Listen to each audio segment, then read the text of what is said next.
To make this effect, let's select Final Cut Effect here in Motion. Then I'm using this preset. Then press Open. Once we have this, let's make a new group. Command Shift N. And then inside this group, let's rename this first as a map. Okay, here on the map group, let's put some generator inside this.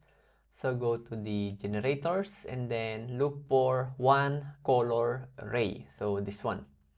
Let's apply that. Then here on the color variance, let's set it to around 0.1. Then change the color to white. Then our group, so with the effect source, let's add some filter in here. Go to filters, distortion, and then bump map. Let's drag our map group inside here. So let's do it like this and then turn off our map. So as you can see, we already have this broken glass look.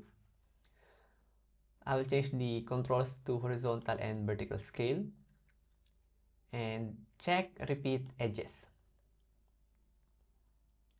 So actually that's it. We already done our broken glass effect. We can add more one color ray to have a more interesting look. For example, I will duplicate this one color ray. So let's turn on our map. Then I will adjust the offset of this second one color ray.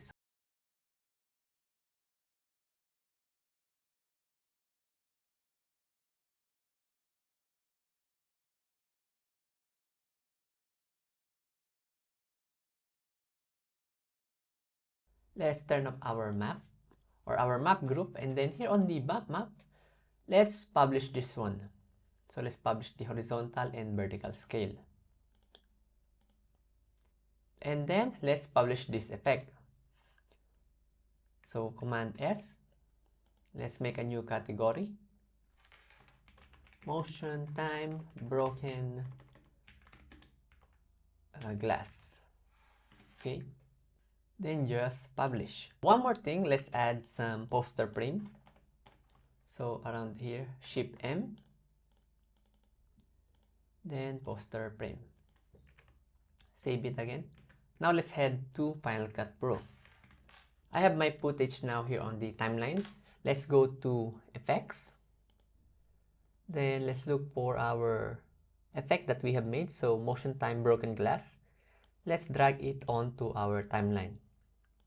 So as you can see, it's already applied because our setting here is 0.1.1. So if you want to, let's set it to 0 first. Okay. And then let's time it where the guy punches the screen. So let's say around,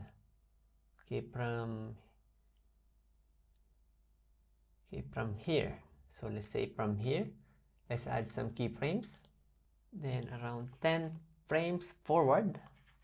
Okay, around this one. So let's add, or let's change the values here on the horizontal and vertical scale.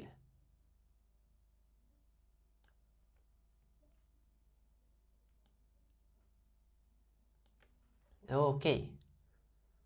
So if we take a look, so we have this very simple broken glass effect in Final Cut Pro. So you can play around with the timing of this one. You can adjust the keyframes and make your own version. Thank you, and I'll see you again next time.